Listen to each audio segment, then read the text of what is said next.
Tell me, Vance, what happened backstage? Were you able to see the Canary? No luck, Charles. She's about as hard to get out in her dressing room as she is in that swing.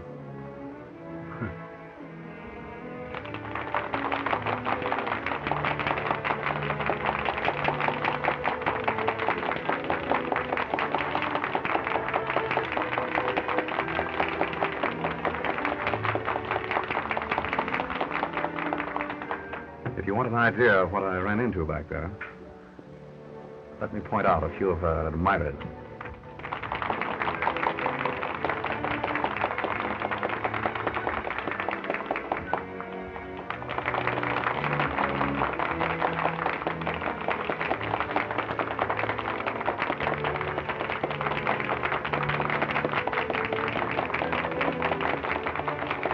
You see a man standing in the box opposite? Yeah.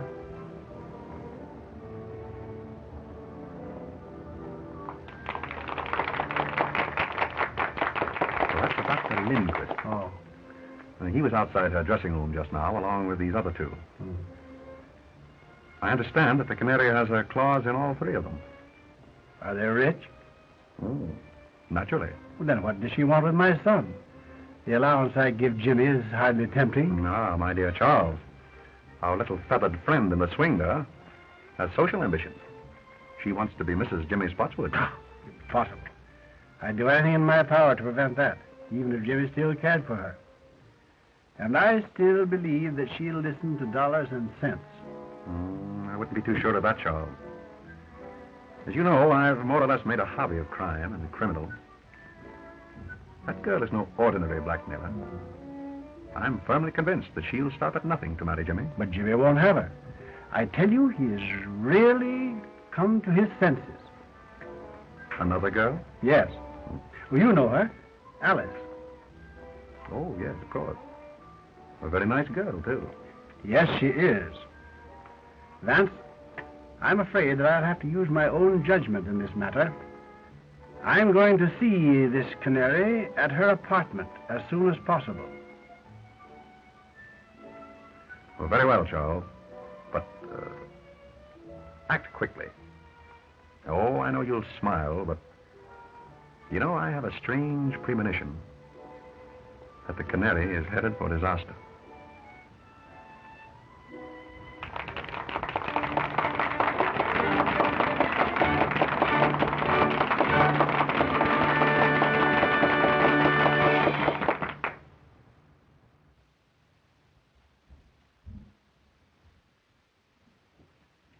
Evening, Mr. Spotswood. Hello there. Shall I announce you to Miss Odell? No, don't bother. That's perfectly all right. Very well.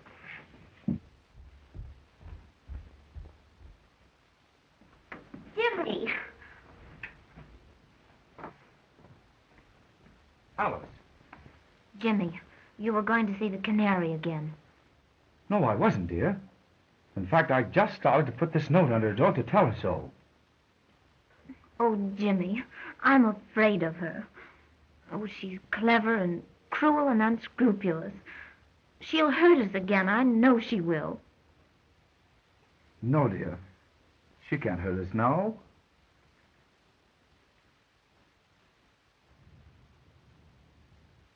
Hey, boy, will you announce my name? Never mind. Yes, sir. Hello, Jimmy. Why, hello, Dad. Good evening, Alice. Good evening, Mr. Spotswood. You know, I'm delighted that you and Jimmy have made it up again. Thank you.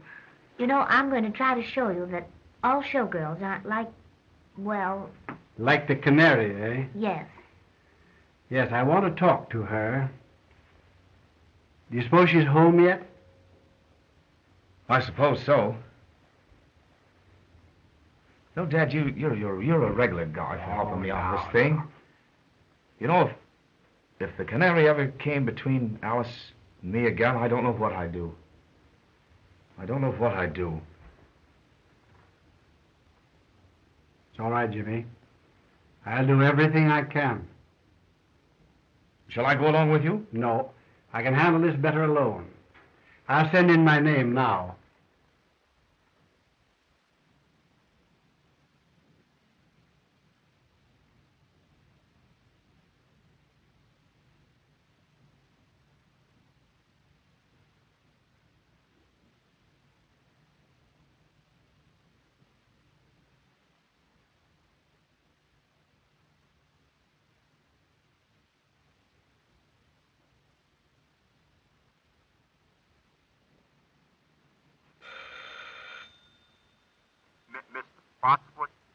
Send him in, please.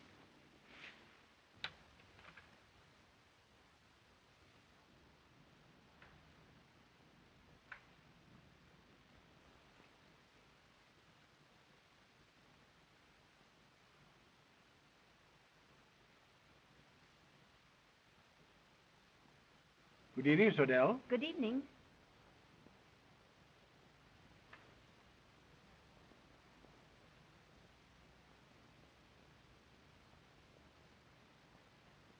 Shall we go over here? Why, yes.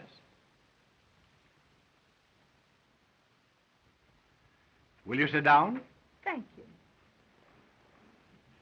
Well, I don't think we need waste any time, Miss Odell. You know why I am here. How much? Nothing doing, Mr. Spotswood. I've decided to marry Jimmy. I'm afraid that marriage is quite out of the question, Miss Odell. Oh, you're sure about that, are you? I'm positive. Well, how would you like me to tell the world about Jimmy's embezzling from your bank? What? You heard me. You know, Jimmy has a weakness for writing letters, and I have a weakness for using. If Jimmy did write you a letter, you'll tear it up. Now, before I leave here.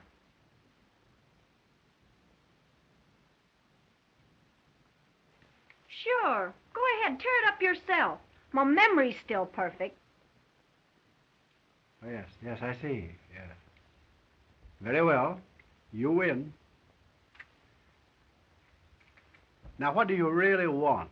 I've told you what I want. I want to be Mrs. James Spots, and that's that. Oh, haven't you any heart? Won't you give him up, Miss Odell? For the sake of his happiness, for the sake of the girl whom he really loves. Give him up. Now, what do you want me to do? Burst out crying? Listen, Mr. Spotswood, I know all about Jimmy and Alice, and if he marries her, I'll tell every newspaper in this country that he's a dirty thief. Oh, no, you wouldn't dare do that. That's blackmail. Sure it is. Call it anything you like. But get this into your head, that that's what I'm going to do. Well, that remains to be seen. Good night.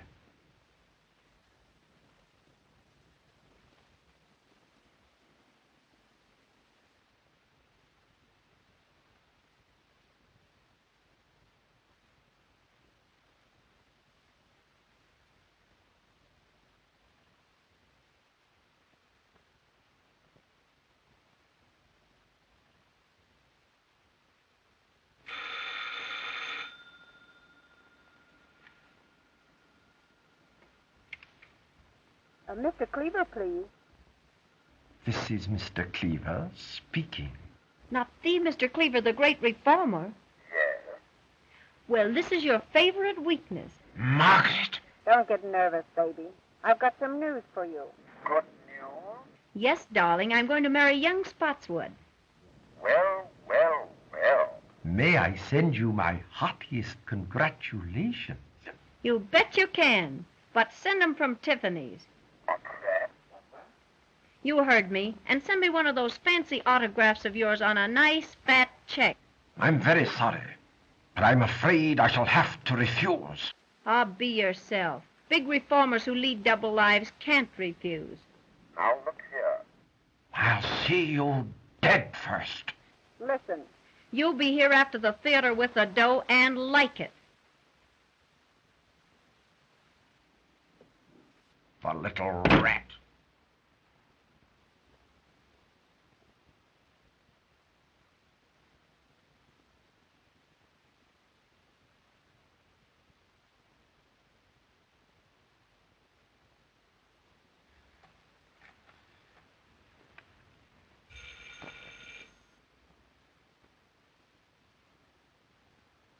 May I speak to Mr. Louis Mannix, please? Quiet, my wife. Don't get excited. I just thought you'd like to know I've sold the body down the river. I'm going to marry young Spotswood. Splendid. yes, darling. And I've decided that you're the best man. Best man? Yeah, the best man I know of to kick in with a nice, handsome present in cash. Now, see here, you know I can't afford. What do you mean is, you can't afford to let the ball and chain know what a big-hearted Santa Claus you've been. Now, look here. I've told you what I'd do to you if you ever got to The wife? Forget that bunk. And be on my front porch after the show with that Jack, or I'll get to your wife all right.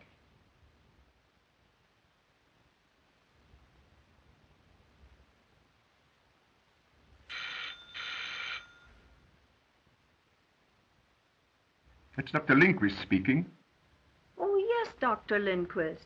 How would you like to do me a little favor? Why, certainly, Margaret. I'd do anything for you, you know. How would you like to go jump in the lake? Oh, Margaret, don't joke with me. I'm not in a mood for it. Ah, get wise to yourself. I'm through with you. You give me the willies. I warn you, Margaret. I'm desperate. If I can't have you, no other man shall ever have you alive.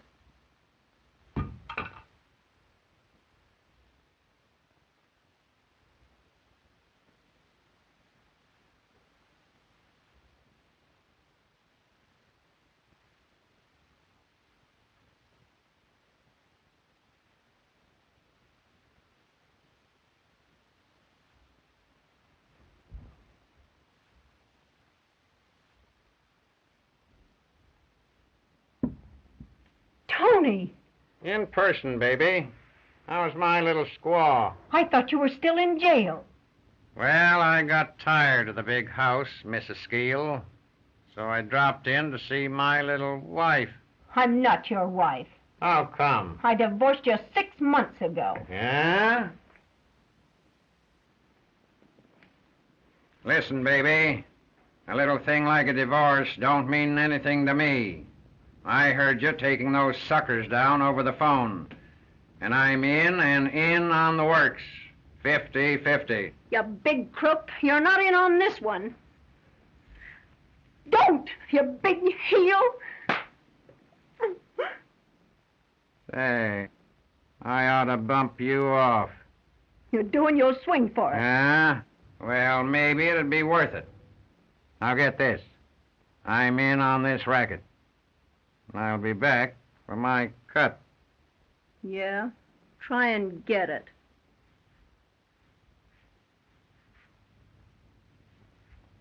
Say, baby, don't bother changing the box on this door. The lock I can't pick is still in Yale.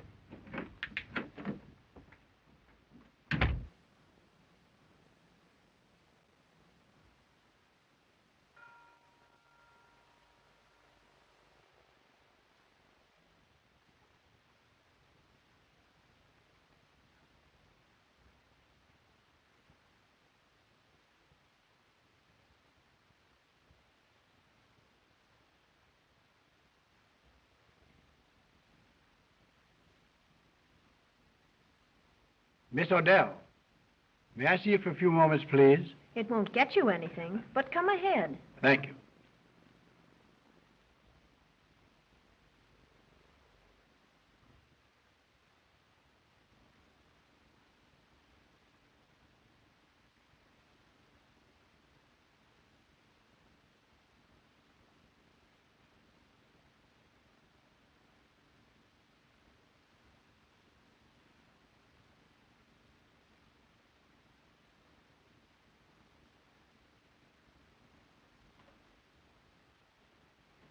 I have something to say to you, Miss Odell, which I believe will make you change your mind about Jimmy.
Paper, mister? Morning paper?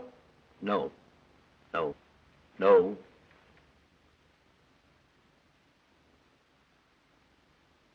Thanks, mister.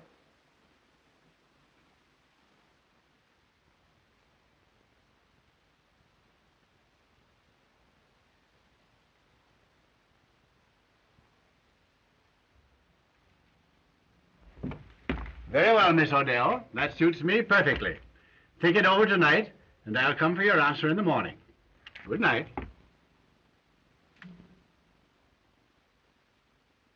Boy, will you call me a taxi, please? Yes, sir.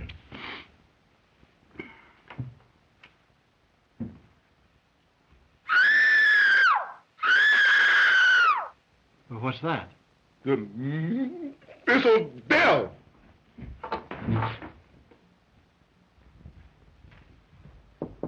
Miss Odell, what's wrong? Something startled me, Mr. Spotswood, but I'm all right now. Are you sure you're all right? Yes, quite sure. Run along home and come back in the morning. Oh, very well, then. I'll see you in the morning. Good night.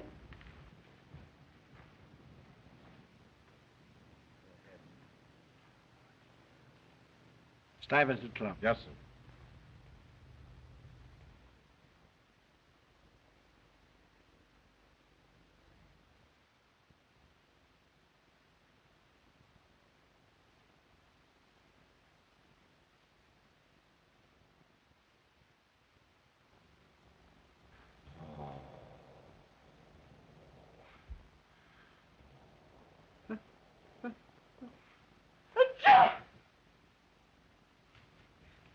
Say, fella, what's the big idea in you coming in here late? Who, me late? Yes, you late. I've been here for an hour. I don't want that stuff. Well, I've been here. I beg your pardon. Mr. Spotswood, calling on Miss Odell by appointment.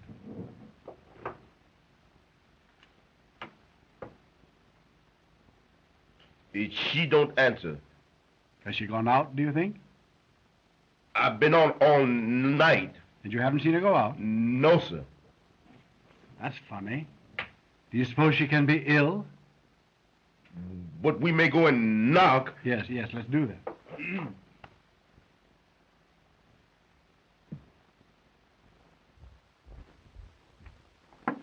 Miss Odell.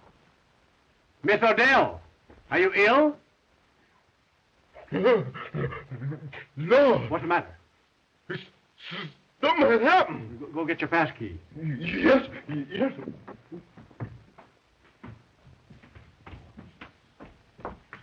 Say, fella, he's running to get a cop. And say, he gets get a big one, too.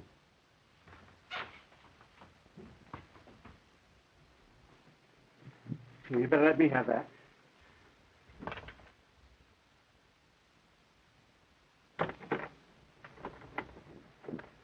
What's the matter here? Something's happening there, officer. You'd better take that key and go in.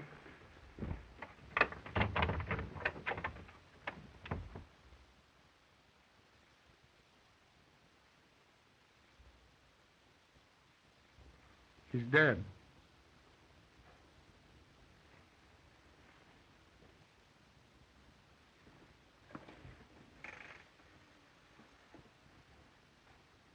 Police headquarters, please. Patrolman Cassidy speaking. There's a woman dead at 184 West 71st Street. It looks like murder. Okay, Cassidy.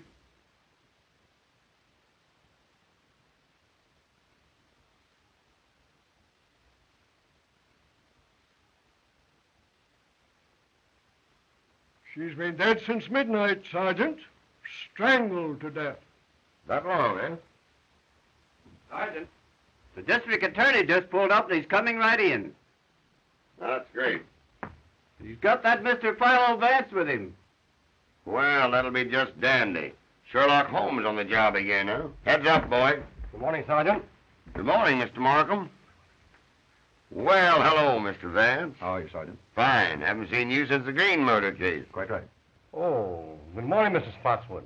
Good morning, Mr. Markham. Well, Sergeant, what does it look like? Well, Chief, it's just another clear case of robbery. All I can make out of it. Nasty business, Charles, huh? Oh, terrible. As you know, I was here last night to make my final appeal to her for Jimmy. And when I came back this morning for her answer, this had happened. Yes.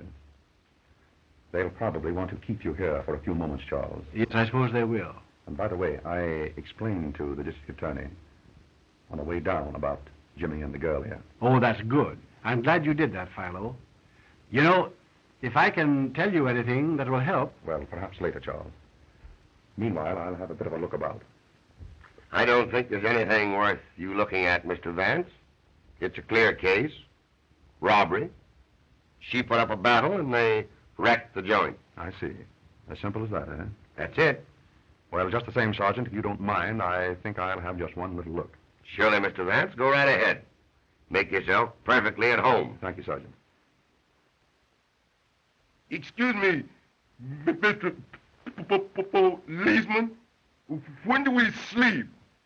Now, you get this, sonny boy.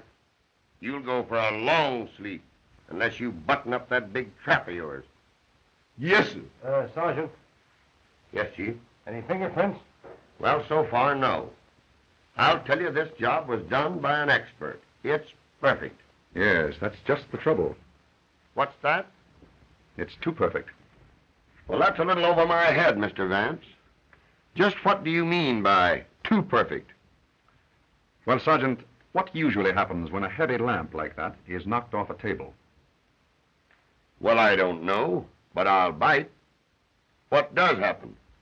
It usually smashes, doesn't it? It might. Well, look at that one. Well, what about it? It was simply that lamp was placed there to give the effect of a struggle. Maybe. Let me see, Sergeant. It does look a little obvious, doesn't it, Vance? I should say so. Hey, boy. What happened here last night after you heard Miss Odell scream and you and Mr. Spotswood ran down the hall to her door? Well, she said she was all right. And I called Mr. Spotswood a taxicab. And you got away with it? Yes, sir. That's right. What time was this? It's on the call sheet that I gave you. About... Never mind. I can read it. 12:10. Mr. Spotswood, where did you go last evening after you left here? I went directly to the Stuyvesant Club. That's right, Sergeant. I met Mr. Spotswood at the club shortly after 12. We played poker until almost daylight, I believe, wasn't it? It must have been. I know it was long after 4. Oh, yeah. You mentioned that coming down here, Vance. Right. And that'll be all for the present, Mr. Spotswood. Thank you, Markham. But if you do want me later on, Mr. Vance has my number. Quite right. Goodbye. Goodbye. Goodbye, Goodbye, Philo. Charles. I'll phone you. Go right ahead, boy. Suppose we look at this some more. Joe.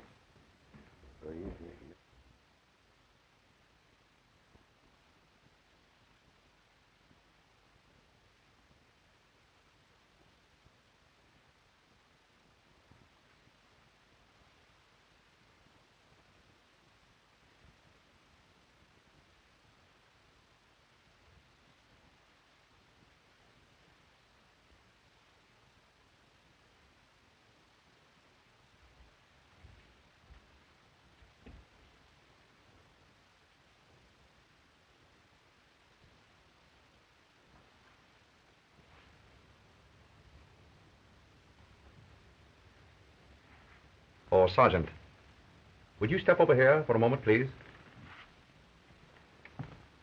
All right, Mr. Vance. What is it now? Do you observe anything peculiar here? Why, surely. The key is on the inside. Excellent, Sergeant. Don't you think we might go over that knob for fingerprints? Well, now, Oh, I get you, Mr. Vance. The murderer locked himself in this closet.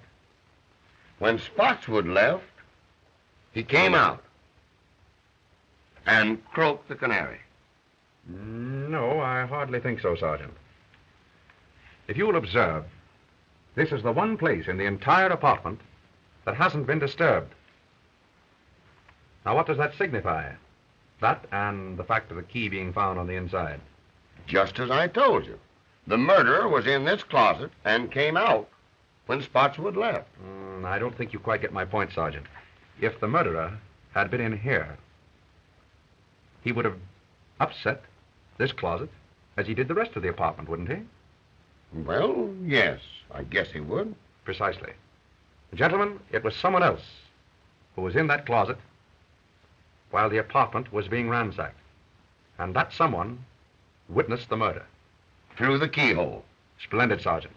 And if you'll find who was in that closet, I think you'll learn from him or her who it was that killed the canary.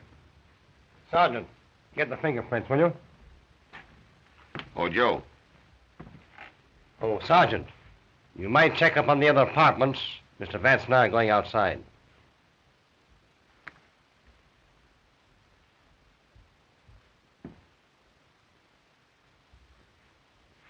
You, come here. Yes, sir. Who lives in that apartment there?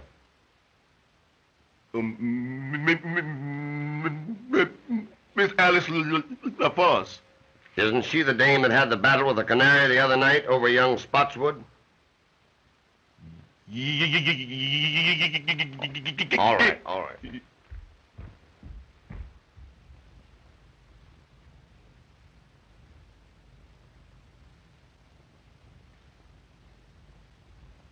Impossible to get in here. I'd say so. Well, what's this?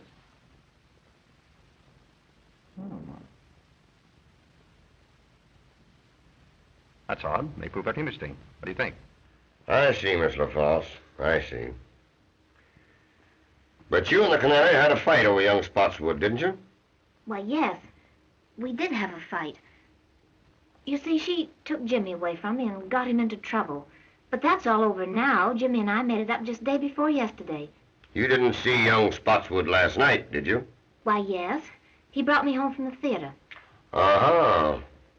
So he was hanging around here last night, was he?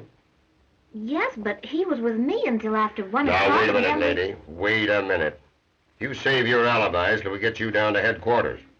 Go slip on your things. Why, look, you don't think that... Put 'em on. Oh, Mr. Vance, I'm frightened. Well, now, don't you be worried, Alice. Just you do as the sergeant says. All right.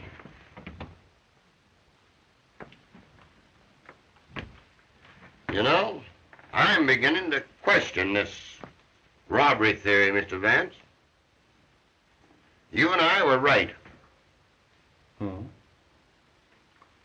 Oh, yes. Why, I can see plainly that this murder is all mixed up in a love pact. You know, Chief, I think we'd better round up this young Spotswood and give him the works. What do you say? Quite right, Sergeant. Markham, I'd like you to add a few names to that list, if you don't mind. The men I mentioned on the way up here.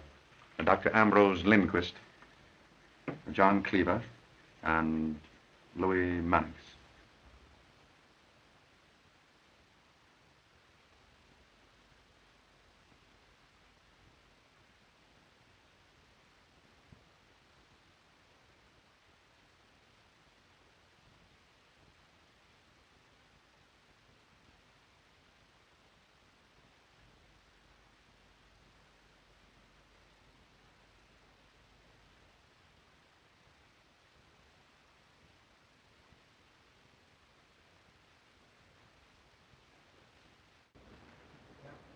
Well, young man, what do you know about what happened at the Canary's apartment last night?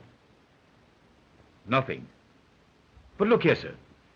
That has nothing to do with Alice. I mean Miss LaFosse.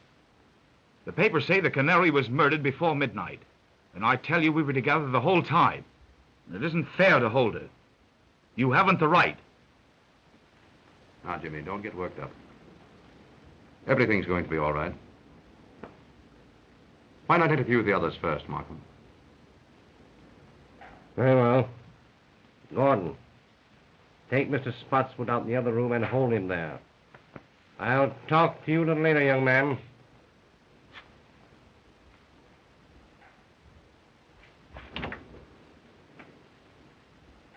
Theo. Well, who's next on the list? Mannix. I'd like to make a bit of an experiment, Markham. Have you a pad and penciled up? Yes.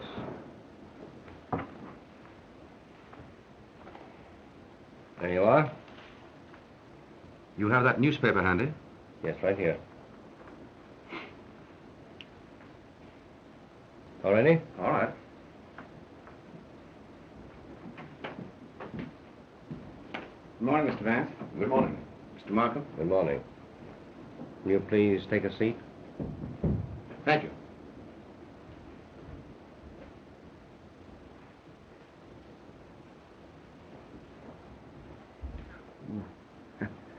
Sorry. Mr. Mannix, there are a few questions I'd like to ask you. Questions? What about? I don't know anything about this. It was a great shock to me. What was a great shock to you? Well, I thought perhaps you were going to ask me about the Canary. Exactly. You read my thoughts, Mr. Mannix. Did you ever see that necklace before? Why, yes.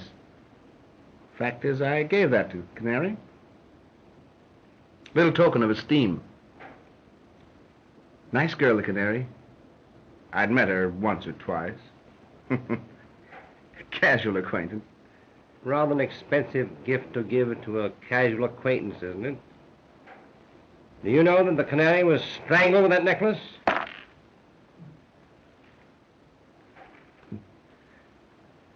Most remarkable. Unfortunate, I should say. Where were you last night between 11 and 1 o'clock? Between 11 and 1? Yes. Let me see. Why, I was home. I went to bed about 10 o'clock. Tired out. You understand. Pardon me, Mr. Mannix.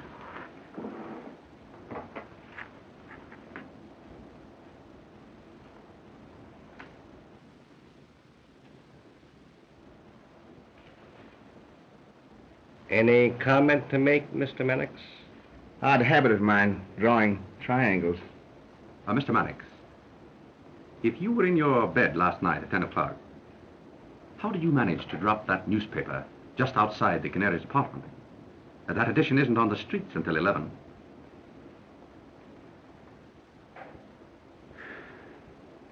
Well, you've caught me.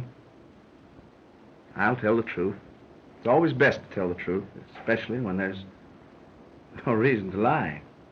It was like this. The Canary called my home at dinner time last night. Most embarrassing.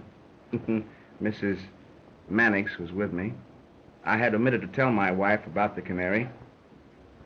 She wouldn't have understood. The Canary told me that she was going to be married and wanted to see me.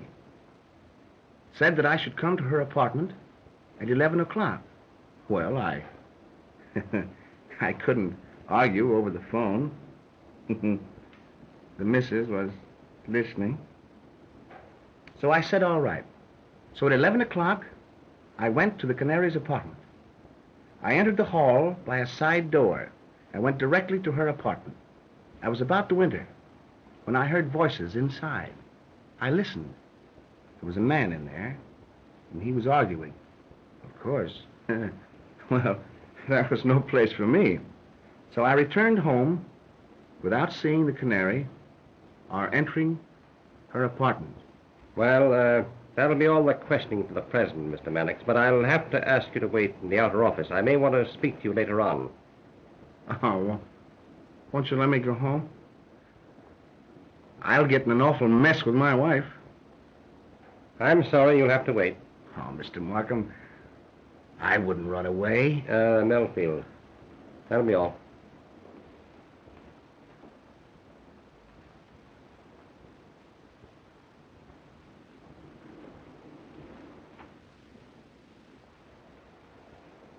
Mr. Markham, You gotta help me square this with my wife.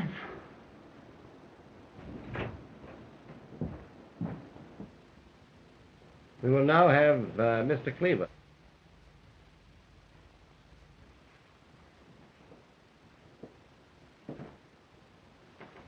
Good morning, Mr. Cleaver. Good morning, Mr. Markham. Can I do anything for you? Will you please have a seat? Mind if I smoke a cigar? Oh, please do.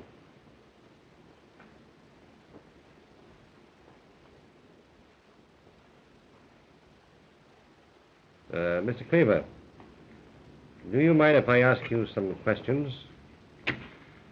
Why, of course, if I can be of any help. Where were you last night between 11 and 1 o'clock? Motoring up the Hudson in the moonlight, alone. Though I don't see what that has to do with the district attorney's office. Well, only this, Mr. Cleaver. If you were indulging in the nocturnal beauties of nature along the Hudson last evening, how does it happen that this cigar band, bearing your initials, was found just outside the Canary's window at an early hour this morning?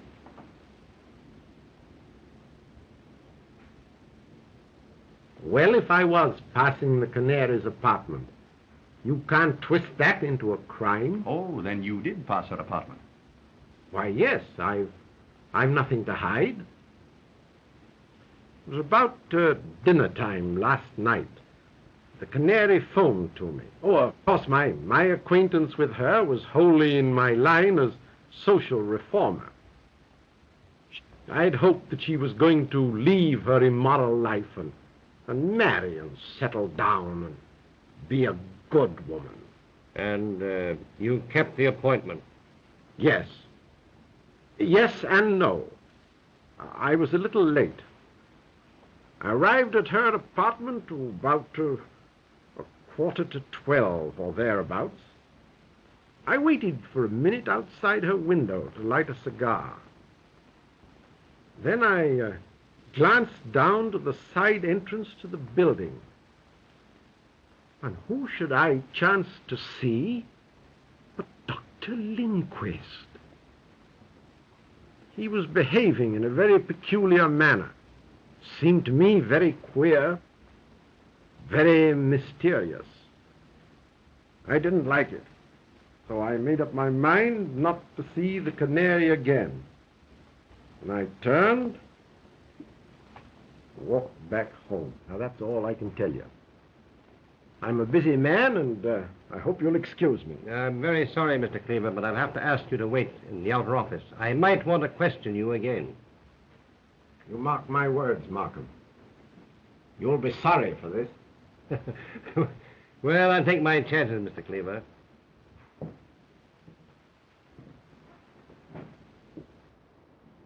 Charming fellow, Cleaver. Yeah, rather. By the way, Vance, I didn't see you pick up this cigar band in front of the Canary's apartment this morning. I didn't. Where did you get it? From your wastebasket. Wastebasket? Cleaver dropped it there when he entered. I took a chance on his not remembering that. It seemed to work. Well, I'll be... Very good. Dr. Lindquist. Go. Come on, Doctor. Take your hand. Hey, Chief. We caught Dr. Lindquist just as he was leaving town. That's a lie. I was on the way to a patient. Won't you please sit down, Doctor? I'd like to ask you a few questions.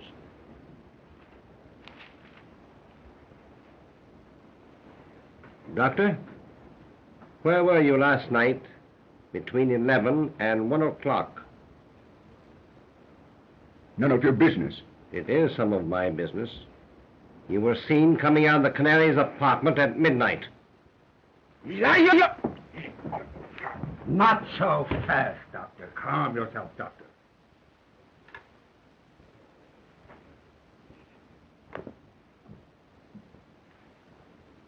I'm sorry. I lost my temper.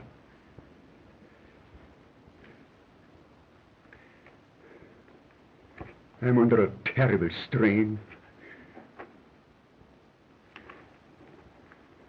I love the Canary dearly. And I'm terribly upset. Do you know that the Canary was strangled with that necklace?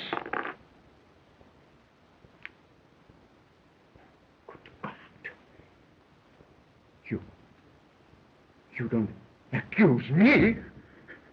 Dr. Lindquist, there's really no need for you to be excited. Now, Mr. Markham here is merely trying to find out what you know. No. I know. One moment, Doctor. Nothing. Markham, don't you think that we might postpone the interview with Dr. Lindquist for a while? Why, what? Very well. That'll be all for the present, Doctor. I'd like to have you remain in the outer office.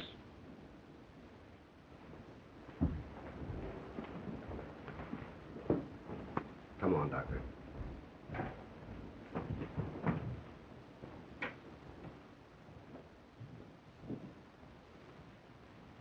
What was the idea, Vance? We had him where he was about to tell us everything. Well, on the contrary, Markham, in his present extremely excited condition, I very much doubt if he would have told us anything. I do think, however, that if we give him a chance to cool off a bit, he's very likely to tell us the truth. Well, perhaps you're right. Good morning, Sergeant. How are you, Sergeant? Good morning, Chief. Hello, Mr. Vance. Take a slant at those. There's the Canary's jewels. They were found in an ash can about a block from her apartment this morning. I guess that kind of disproves the robbery theory. We were right, Mr. Vance. I say we were right. Oh, yes. Yes, apparently we were, Sergeant. Now it's up to us to find another motive. Yes, quite right, Sergeant. You know, Markham, I've been thinking this over all morning. And I believe that I can come pretty close to the psychology of the man who committed this murder. I believe that I can pick him out from that list of suspects, if he's among them. However, it will require a bit of an experiment. Now, what is in your mind? Well, I'd like to use that conference room of yours there for a friendly little game of poker with your suspects. Well, now, that's a cute idea. Just what is your idea, Vance? Well, just this, Markham. A man's true nature always comes out in a game of poker. Now, I know the type and the temperament of the man who murdered the Canary. And in a game of poker, I believe that I can come pretty close to putting my finger on him. That's a new way of catching crooks. Take it easy, Sergeant, will you please? Well, go ahead, Vance. The experiment can do no harm. Quite right. Now, I'd like to have the sergeant's help. Well, I'd be very glad to help you, Mr. Vance. As long as you don't try to hang the murder on me. Sergeant, will you take Mr. Vance's orders, please? Okay, Chief.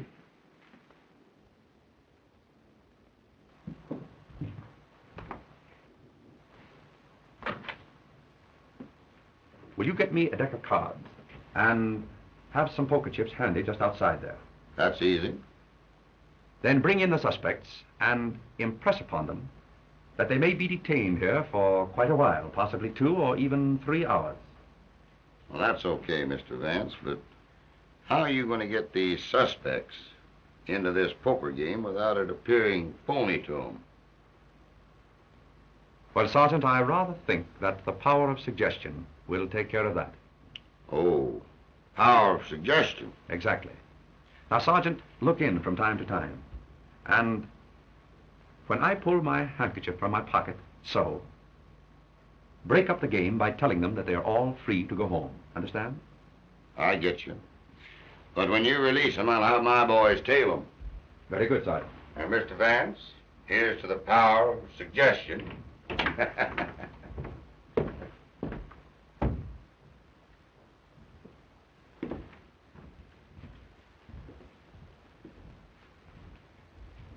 Jimmy?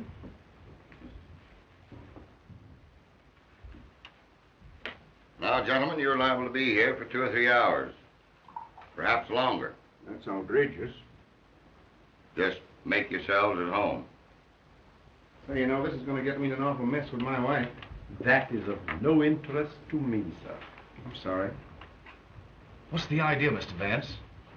Well, what are they going to do with Alice? Now, Jimmy, don't you worry. Nothing's going to happen to Alice. Say, Mr. Vance, you know, this is going to get me in an awful mess with my wife. My wife's a wonderful woman and all that, but sometimes she just doesn't understand me.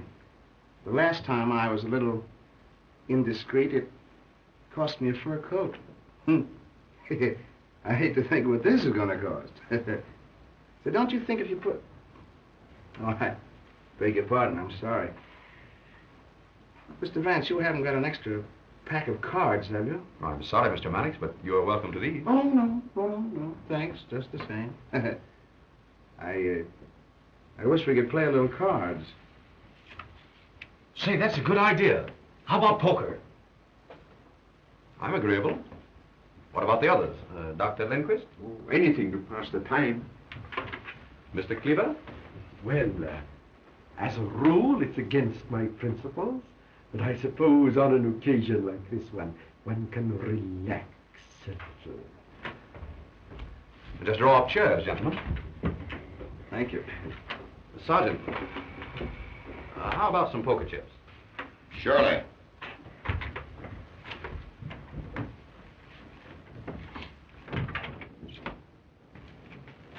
Chief. Yes? Mr. Spotswood is here. Have him in. Come in, Mr. Markham. Good morning, Mr. Spotswood. Good morning, Markham. Good morning. I say, Markham, what are you holding Jimmy for? Surely you're not accusing him. No, of course not. We're simply trying to find out what he knows, that's all. Oh, yes. Where is he now? Why, in the other room there with Vance. May I see him? Why, certainly. Of course you could. Vance, Mr. Spotswood is here. Oh. Hello, Dad. Oh, hello, Jimmy. Good morning, Charles. Good morning, Philo. But, Dad, what are you doing here? I came to be with you, Jimmy, while you're detained. Oh, by all means.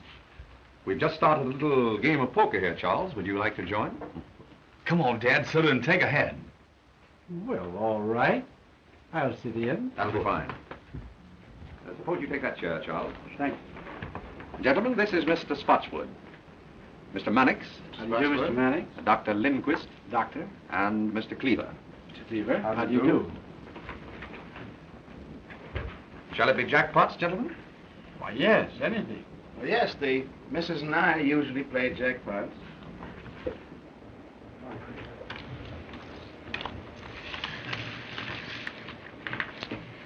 Cards? 3, Mr. Vance, please. Thank you. Cleaver? 2, please. So it's between you and me, Mr. Cleaver? Yes.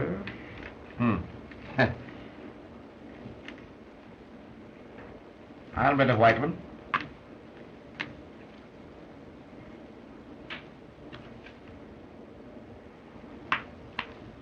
Oh, so you're calling me? Yes. Well, just openers, pair of jacks.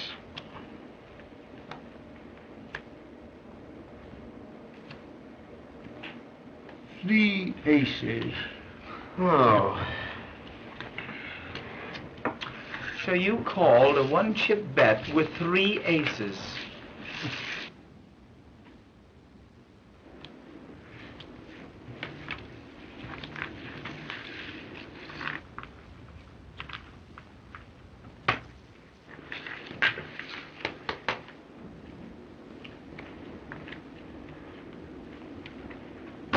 Open. I'm out.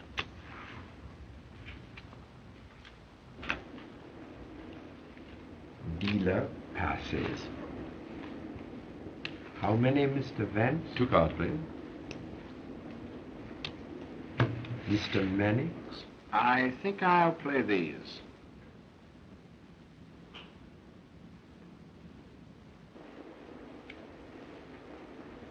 I'll check the bet to you, Mr. Mannix.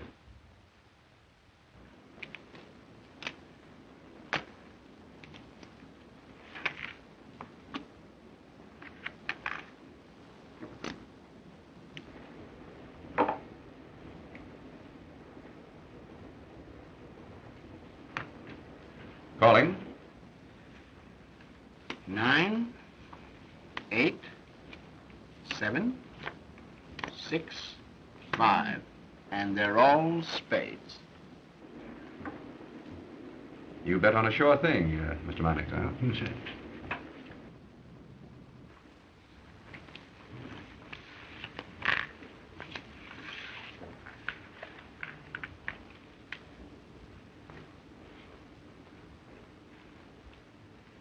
I open for 1. I'll stay. Oh, let's make it a little more interesting. 10 more. Well, that lets me out. I'm out. And me. I'll stay with you, Charles. Cards, gentlemen. 3 for me, please. 1, 2, 3. Mr. Spotswood? I have plenty.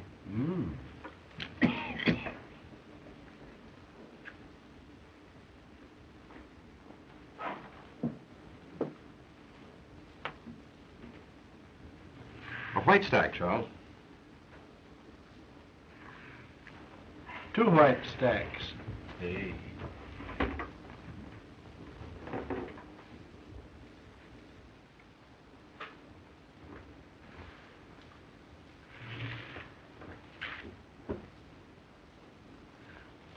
Up 2 chips, Charles. Oh, you want me to do the betting, eh? All right.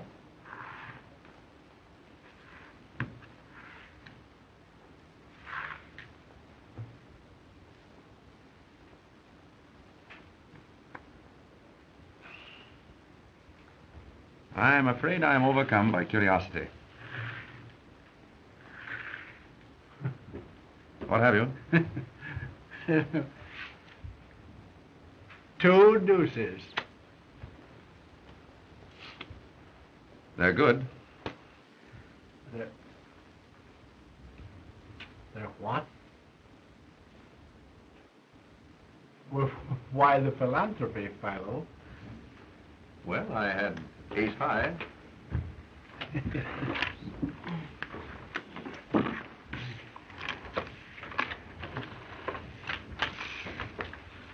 Pardon me, Mr. Vance. Could I speak to you a moment? Excuse me, please.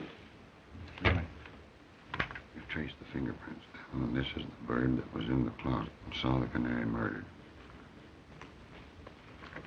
Gentlemen, here is the man who was in the canary's clothes closet and who witnessed her murder. Well, I shouldn't like to be the man he saw. Thank goodness he didn't see me through the keyhole. So that man witnessed a murder.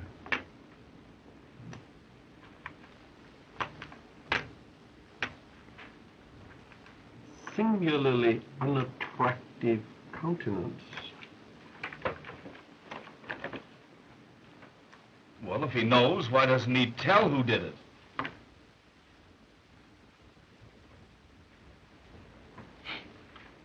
Gentlemen, I've been instructed by the district attorney to inform you that you're all free to go home. Thank goodness for that. I wonder what the wife will say. Has anyone a fountain pen, please? There's mine. Oh, thank you, sir. Sorry. Now, what I didn't tell you about this bird, Mr. Vance, in front of the others, is that he phoned in and said that he'd be in the district attorney's office tomorrow and spill the whole works. He says that he saw the guy that croaked the Canary, and he'll come in and tell us who it was. Now, we haven't been able to locate him yet, so I guess we'll just have to wait.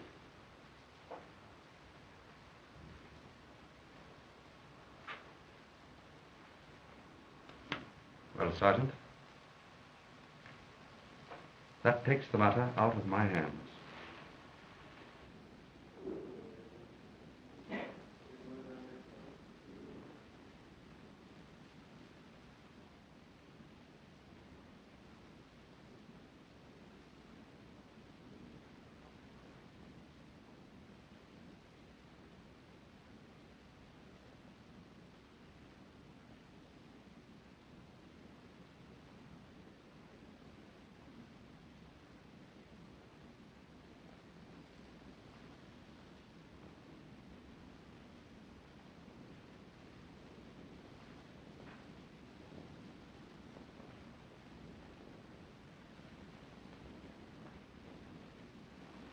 Markham, there can be no doubt of it. The same person who strangled the Canary strangled Skeel. This new murder was done to cover up the first. Skeel was obviously blackmailing the Canary's murderer. He threatened to inform the police of what he had seen through the keyhole of the closet. And when the murderer learned yesterday at the poker game that the police knew who had been in the closet, he put Skeel out of the way at the earliest possible moment. I believe you're right, Vance. Oh, my.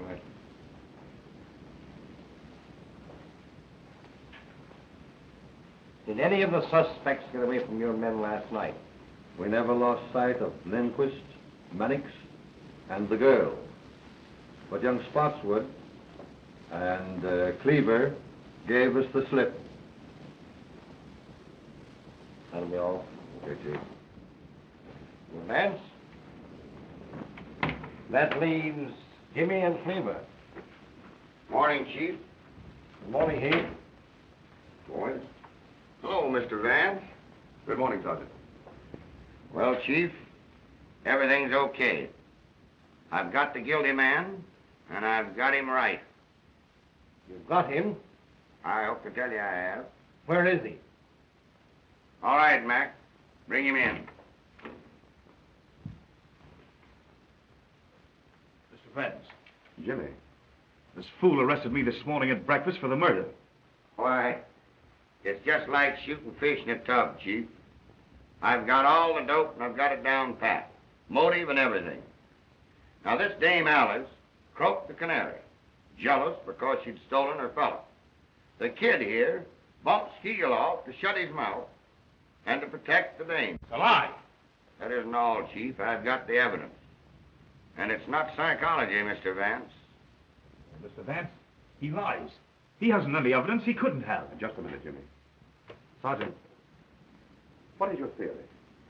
Well, I don't go on theory. I use cold facts, Mr. Vance. Now, you wait a minute.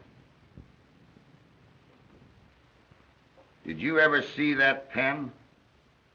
Yes. It's mine. You bet your life it's yours. Take a look at that pen, Mr. Vance. Chief? Well? Now listen to this.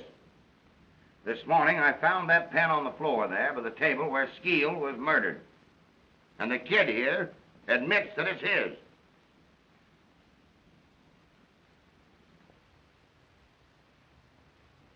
Well, young man, what have you to say?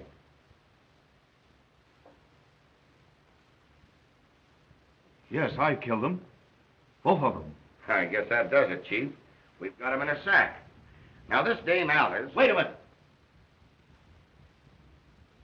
You've got what you wanted. Now, take me out. Take him away, Mac.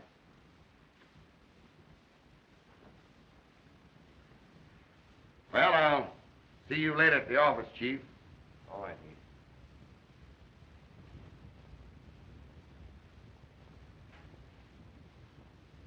Sorry, Mr. Vance.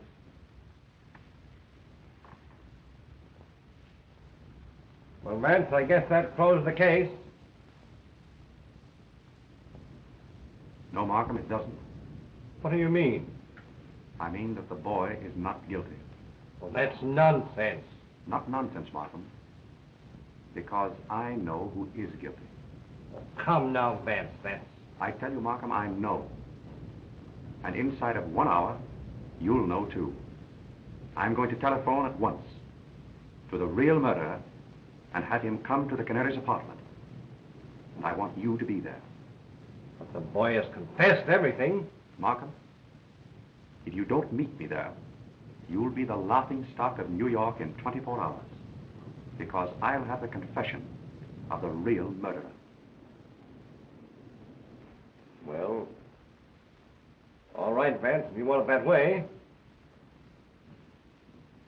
I'll be there.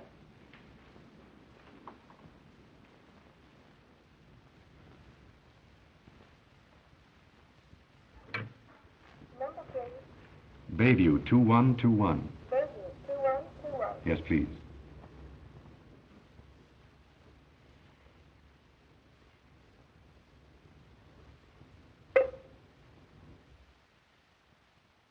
This is Philo Vance. I want to speak with Oh, hello, Philo. How are you? I didn't recognize your voice. I've something of extreme importance to tell you. Jimmy has just been arrested. He has confessed to the murder of both the Canary and Skeel. Do you understand? Yes, I understand, Philo. Jimmy is not guilty. I am the man you want. How soon will you meet me at the Canary's apartment? It'll take me almost an hour to get in from the country, but I'll be there. Good.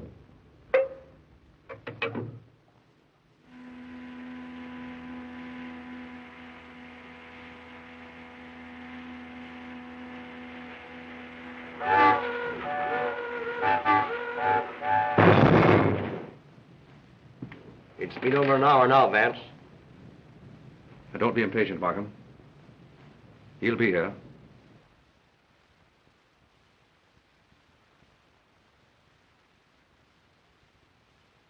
Who is it you're expecting? You wouldn't believe me if I told you. And I must admit that without his confession, I haven't a shred of real proof to offer you.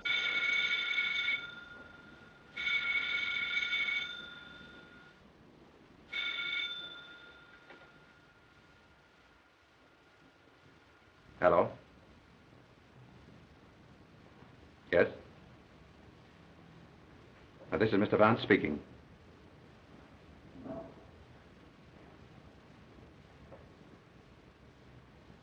What? Yes.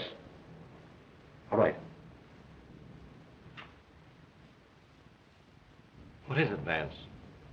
Spotswood has just been killed in a motor accident. Spotswood killed?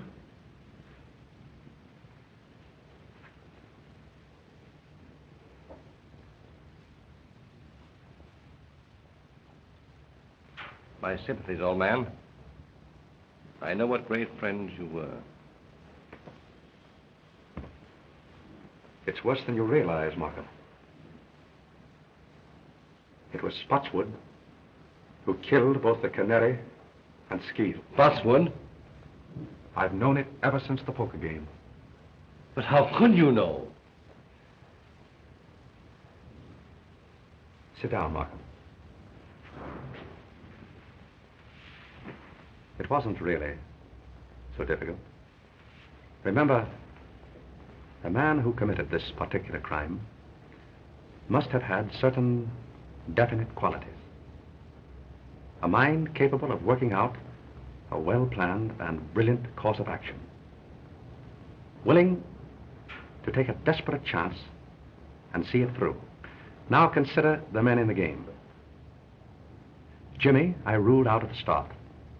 But I'd known him as a boy, and his youth and impulsiveness were hardly consistent with such an obviously premeditated murder. Lindquist was far too excitable and erratic to have plotted such a carefully calculated crime. Cleaver, much too cautious and entirely lacking in the necessary boldness. Mannix, timid and unwilling to take any risk except upon an absolutely sure thing. The only man at the table with enough imagination to plan such a crime and with sufficient self-confidence and daring to carry it through was Spotswood. When he held a pair of deuces, refused to draw to them, and bet every chip he had on the chance of bluffing me out, the realization suddenly dawned upon me that he was the murderer. For he was the one man of them all psychologically fitted for such an act. But how about finding Jimmy's pen in the Skeet apartment? I borrowed Jimmy's fountain pen after the poker game. My hypothesis is that in the confusion, Spotswood put the pen into his own pocket, and that Jimmy saw him do it. That is why Jimmy made his confession, to shield his father. Yes, but against all that theory, Vance, we have certain definite facts. Now, for instance, Spotswood left the Canary's apartment while she was still alive. He talked to her through that door. The hall boy, looking through the keyhole, saw the Canary lying on this sofa smoking a cigarette. Spotswood then went away and spent the rest of the evening with you. True. And yet I know he committed the murder.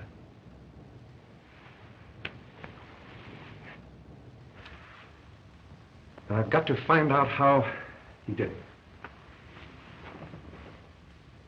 I'm afraid you will, Vance, so that Jimmy can go free.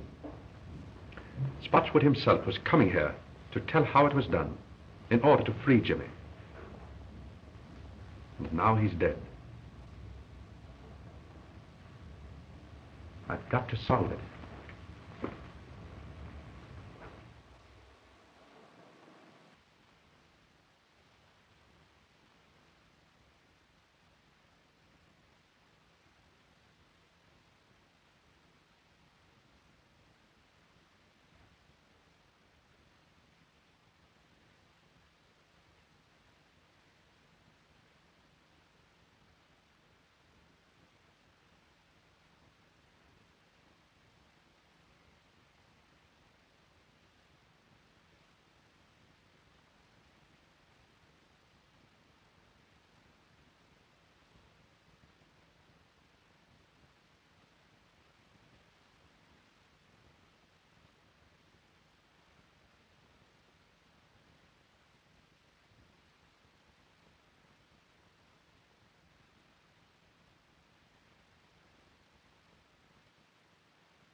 I think I have the whole thing. Now follow me closely. The Canary was lying there. Spotswood, let us say, was standing here making a final plea for his boy, which met with an absolute refusal. He walked around to the head of the sofa. Suddenly, he clapped his hand over her mouth, and with his other hand, caught her necklace. And before she had a chance to cry out, he strangled her. He then proceeded to set the stage, to make it appear that the crime had been committed with robbery as a motive. He stripped her jewels from her and placed them in his pocket. Then, he took a cigarette from that box and lit it. He laid her hand here, placed the cigarette between her fingers, so that in case anyone should look through the keyhole of that door there, it would appear as if she were lying here smoking. He then overturned the entire apartment to make it look as if a burglar had ransacked the place. Now just step over here, Markham. He came to this closet door, but he couldn't open it. Skeel had locked himself in, though Spotswood didn't know that. And Skeel, through the keyhole, saw everything that Spotswood did. That accounts for the orderly condition of this one closet when everything else in the apartment was ransacked. And that, Markham, was the technique of the crime itself. But that doesn't account for the fact that... Just a minute. I haven't quite finished. I want you to go out into the hall and stand at the desk where Spotswood stood when he ordered his cab. Very well.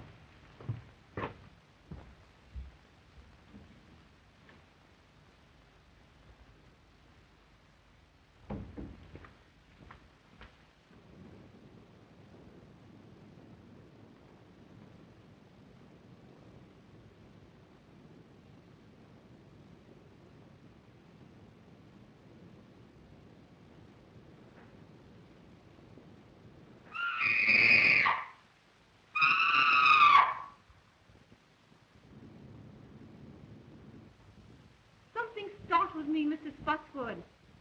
But I'm all right now.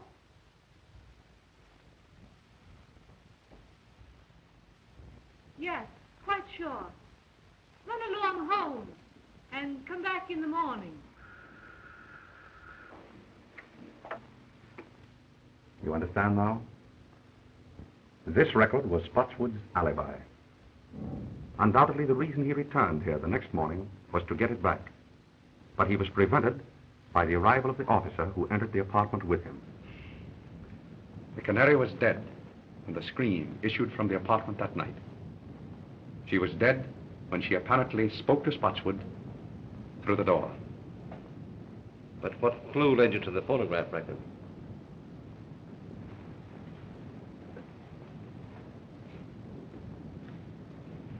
It was this magazine. That is hardly a magazine the Canary would have read. So I concluded that someone else must have brought it here. Then, in running through the pages, I happened to notice this. Look closely. You see it? Why, yes, the imprint of a large circle. And on the opposite page? And the same thing. Precisely. As if a disc had been pressed between the two pages. That brought to my mind the thought of a phonograph record. And suddenly, the whole plot became clear to me. It was the only way that Spotswood could have committed the murder and have produced a voice in the apartment after the Canary's death. But I can't understand how he could have reproduced the Canary's voice. It wasn't the Canary's voice, Markham. Spotswood made that record himself. Probably it was his own voice, in falsetto. And remember, it was only necessary to fool the houseboy and through a closed door. Yes. I can see it all now. He played the game shrewdly and boldly. It was Jimmy's whole life's happiness that was at stake. And Spotswood risked his own life for his boy.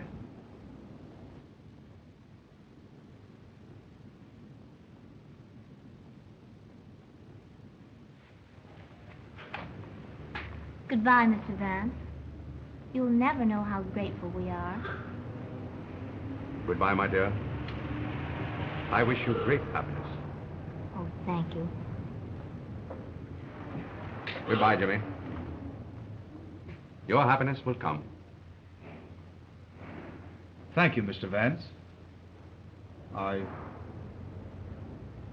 can't say any more just now.